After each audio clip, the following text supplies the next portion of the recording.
그 이야기 내용 중에 좀 여쭤보고 싶은 게 금방 그 대통제 6공하고 지금 헌법이 대통령에 너무 과도하게 권력이 집중돼 있고 그러다 보니까 대통령이 되느냐 안 되느냐 네. 이 부분에 정당들이 목숨을 걸고 네. 싸우니까 이게 양 정당들이 그 대통령을 배출한 정당과 그렇지 않은 정당 지속적으로 또 네. 다음 대통령에서 또 싸워야 맞습니다. 되니까 예. 될 수밖에 없다 이러는데 이제 우리가 이 어릴 때 그 교과서에서 사회 교과서에서 배울 때 정당은 정권 그 획득을 목적으로 한다. 이거 다 배웠어요. 그거는 정당 그래 하는 게 당연한 거 아니냐 이렇게 볼 수도 있거든요. 네. 그런데 여기에서 이제 문제가 김만원 국회 전 입법조사처장은 이렇게 이야기하더라고요. 네. 우리나라에서 헌법도 헌법이지만 네. 정당의 문제가 크다. 맞습니다.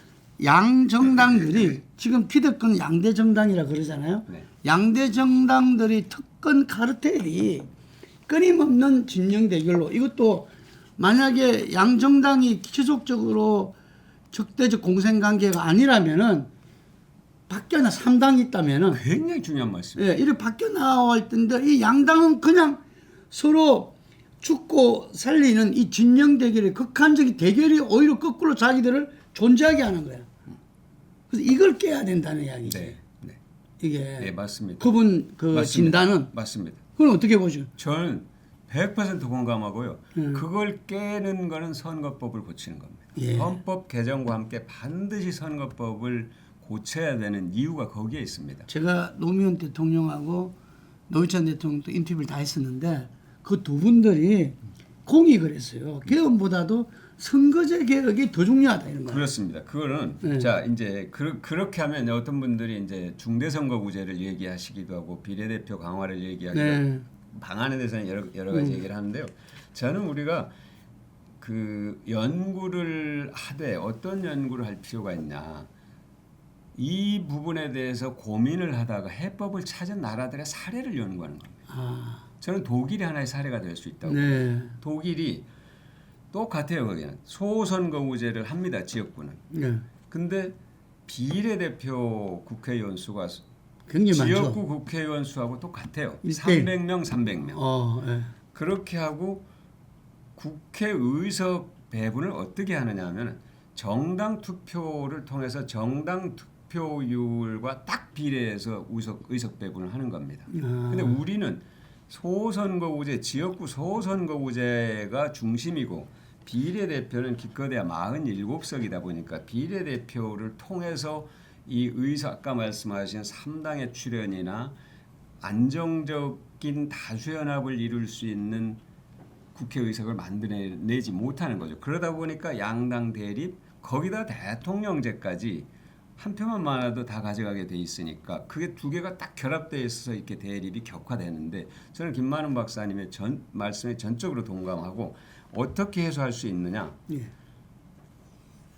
우리가 지난번 총선에서 자 민주당과 국민의힘의 정당 득표율 격차는 그래 크지 않습니다. 5점 몇 프로였어요. 맞습니다. 5.4%밖에 안 됐어요. 근데 의석비는 엄청나게 크잖아요. 예. 그러니까 한쪽은 과잉 대표된 거 국민의 지지에 비해서 과잉 의석을 많이 얻은 거고 한쪽은 국민의 지지에 비해서 의석을 적게 얻은 거잖아요. 예. 그거는 지역구 선거에서 한 표만 많아도 국회의원으로 결정되고 낙선자로 결정이 되기 때문에 이 지역구 소선거구제 제도만을 갖고는 그 문제를 해소할 수가 없어요. 그래서 아까 제가 독일 사례를 말씀드린 것처럼 정당 득표율에 따라 국회의석이 정확하게 배분되는 그 제도를 도입해야 그렇게 해야 1대1 양당 구도를 해체할 수 있고 제3당이나 4당이 원내에 진입해서 그렇게 되면요. 그렇게 해서 이제 이 연립 정부를 구성하게 될 텐데 연립 정부가 아니라 연립 다수 연합에 의한 과반 국회를 운영할 수 있는데 그렇게 되면 뭐가 또 강점이 있냐면 지금 현재는 국회의원 선거에 투표를 한 국민의 절반가량은 자기가 찍은 후보가 당선이 안 되는 그런 아픔을 겪어요. 그럼에도 불구하고 질 줄 알면서도 심지어 찍는 사람들도 있어요. 그렇죠. 네, 그 사표라고 그러잖아요. 우리가. 그러니까 국민 절반 또는 40% 정도는 늘 내 의사가 국정에 반영될 수 있는 통로를 잃어버리는 겁니다. 갖지 못해요. 그런데 아까 말씀드린 독일처럼 1당, 2당, 3당, 적어도 3당 아니면 1, 2당이 같이 힘을 합쳐서 의석을 다수 연합을 구성하게 되면 훨씬 많은 국민들이 내 의사가 국정에 반영될 수 있는 통로를 확보하는 것이죠. 그러다 보니까 국민들의 정치 참여가 훨씬 더 강해지고 제대로 건실해지는 그런 이점도 있습니다. 제가 재작년에 네. 윤석열 대통령이 그 연초에 네. 중대 선거구제를 꺼냈어. 아, 예, 예. 본인이. 네네. 그래서 야 내가 그 굿 아이디어다. 그게 국힘이 살 수 있는 유일한 길이다. 왜냐하면 21대 국회에서도 민주당이 이 압도적인 의석을 갖고 있었잖아요. 네. 윤석열 대통령 됐을 때도 보니까 국회에서 국힘이 할 수 있는 일은 아무것도 없어. 그러면 총선에서 뭔가 이거 변화를 일으켜야 되고 그러려면은 그때가 그 8% 차이였거든요. 네. 21대 국회에서. 그런데 의석수는 엄청나게 차이가 났던 거죠. 네. 그래서 이걸 그 방안으로 아마 여러 의견들을 들었겠지. 네. 그래서 연초 기자회견에서 이 중대선거구제 언급을 했어요. 네. 그래서 그게 해법이다. 네. 이게 라고 이야기했는데 잘 아시다시피 그때 이 김진표 의장님이 또 그 선거구제 개혁에 얼마나 의지를 갖고 있었어요. 맞습니다. 이게 그럼에도 불구하고 소선거구제 유지가 돼버렸고 또 금방 말씀하신 연동형 비례대표제 네. 이것도 준연동형이라는 준자가 들어가면서 실제로는 그전과 별 차이 없는 별 차이 없이 됐죠. 3당이 설당이 없게 되죠. 그렇죠. 그것도 정당이 만들어졌잖아요. 위성정당이. 그러니까 위성정당을 만들면서 아예 3당이 가져가는 그 몫을 없애버렸고 그래서 우리 심상정 의원이 폭망해버린 거잖아요. 네네. 정의당이. 네네. 그래서 이게 이 최고로 저는 어리석음의 극치를 보인 게 국힘인데 그게 민주당도 공범의 그것을 벗어날 수 없다. 예를 들면은 연동형 비례제 상대가 있기 때문에 어쩔 수 없다고 하는데 네. 과연 그럴 수밖에 없는 거냐. 지금 말씀하신 독일제 네. 식의 어떤 선거제 개편 네. 이 부분에 대해서 저는 그래야 된다면 우리 정치가 굉장히 바뀔 것 같아요. 맞습니다. 바뀌게 되고 바뀔 수밖에 없습니다. 네. 독일이 거기는 또 양원제를 운영하잖아요. 독일은. 그러니까 독일도 그 전에 우리 같은 그걸 다 겪었잖아요. 겪었습니다. 예. 나치를 겪었잖아요. 그렇죠. 예. 나치를 겪고 나서 이게 일방주의로 흘러서는 안 된다. 정치가 독선으로 가서는 안 된다.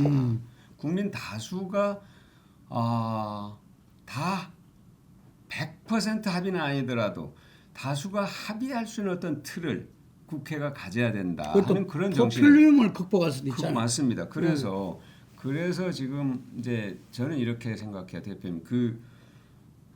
중대 선거구제를 이제 하나의 대안으로 생각할 수도 있습니다. 할 수도 있는데 우리 가까운 나라 일본, 저는 일본의 정치를 배우자는 게 아니라 일본이 중대 선거구제를 하다가 소선거구제로 왔어요. 그건 뭐냐면 금권 정치 때문에, 계파 정치 때문에. 그리고 가장 심각한 거는 중대 선거구제를 하면 예를 들어서 한 4명, 5명 정도 국회의원을 뽑는다. 그러면 각 정당에서 후보를 5명씩, 4명씩 낼 거 아닙니까? 그러면 도대체 어디까지 내가 선거운동을 해야 되는지 각 당 안에서 분란이 생길 수가 있습니다. 그리고 또 하나는 그 4명, 5명을 뽑는 가운데 그 선거구의 인구가 한 적어도 80만, 100만이다. 그러면 이게 과장되게 극단적인 예가 될 수 있지만 70% 투표했다 그러면 70만이 투표를 했어요. 30만 명으로 당선되는 국회의원이 나올 수 있고 5만 명으로 당선되는 국회의원이 나올 수 있습니다. 그렇죠. 이거는 지금 우리 헌법재판소가 어떤 판결을 해놨냐면 각 지역구 국회의원 선거구의 인구 편차는 인구 비율은 2대 1을 넘어서는 안 된다. 그렇죠. 왜?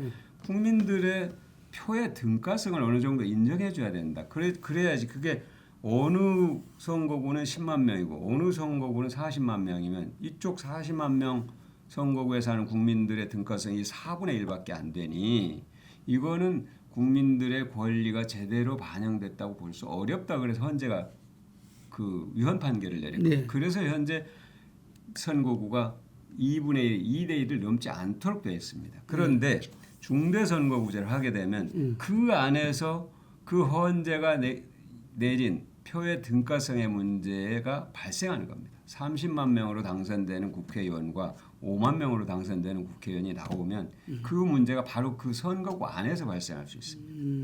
네. 그럼 보통 그러니까 5만 명 네. 5만 명 국회의원 있고 30만 명 국회의원이 있는 거죠. 그거 안 맞는 거예요. 안 맞는 거죠. 그래서 이건 뭐냐면은 이건 국민들과 지속적으로 토론을 해야 될 문제인데요.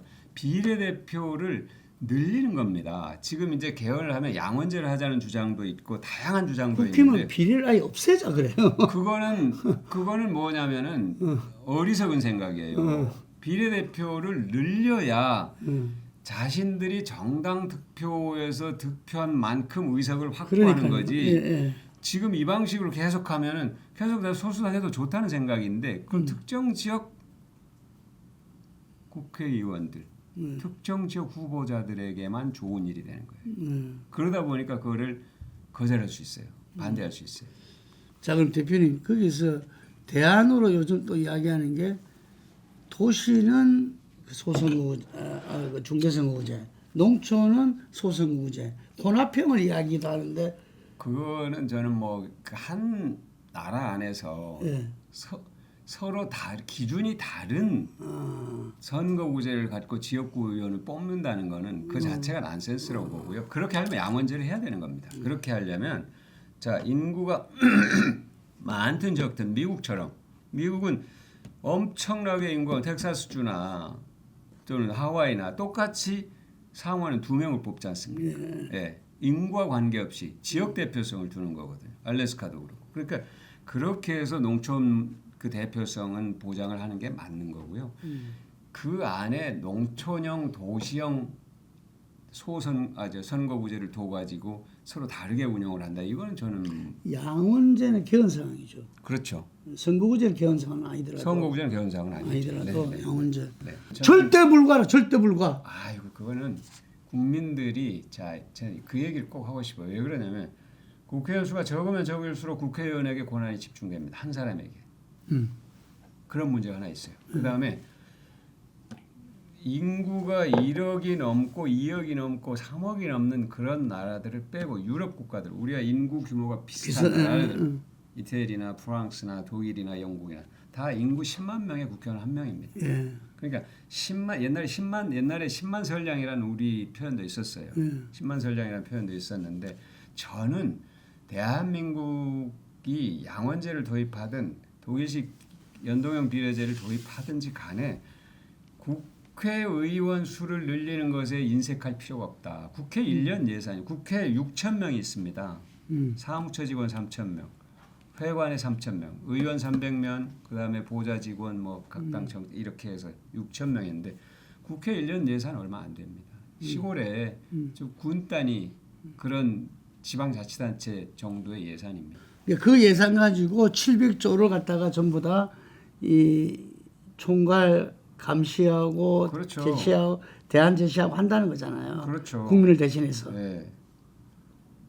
그게 사실은 제가 이 의원 수 늘리는 것을 그냥 놀고 먹는 사람 늘리는 거다, 숫자 늘리는 거다 이렇게 생각하시는 단계는 넘어설 필요가 있다. 그래서 그런 말이 있어서 예산 동결하고 수만 늘리겠다 이런 안도 있었잖아요. 그런 안도 있고요. 예.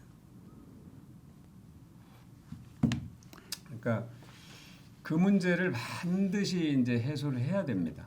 그 문제를. 그러니까 지금 우리 정치에서 문제가 되는 게 아까 말씀드린 것처럼 양당의 극단적 대립.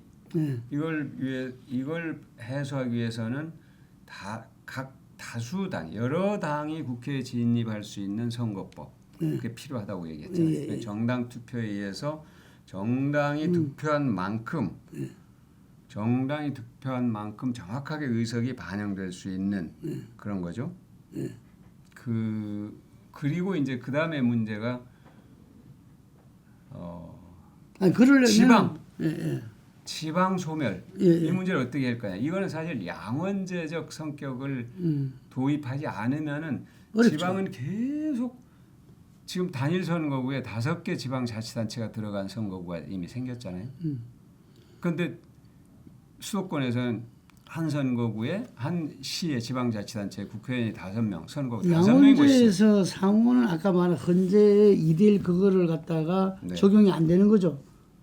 그 지역 대표성. 그렇죠. 지역 대표성 그거는 뭐 하여튼 양원제가 꼭 필요하겠네요. 지역 소멸을 대비하기 위해서. 그렇죠. 그거는 그 지역 소멸 문제를 해소하려면 지역 대표성을 강화하려면은 양원제가 필요하고 그 다음에 여러 당이 국회에 진입할 수 있게 하려면 정당 투표, 연동형 비례가 필요한데 그러려면 의원 정수를 다소라도 늘려야 되는 거예요. 늘리지 않고는 해결이 불가해요. 안 늘으니까 지난번처럼 준연동이 하나만 한 일이 되고. 위성정당 거기다 만들어 버리니까 그렇죠. 뭐 그러니까 아까 이제 전체 총액 예산 규모는 동결을 하더라도 예. 의원 정수는 늘려야 된다. 특히 비례대표를 늘려야 된다. 그래야 이 우리가 얘기하는 양대 정당의 극단적 대립 정치를 극복할 수 있다.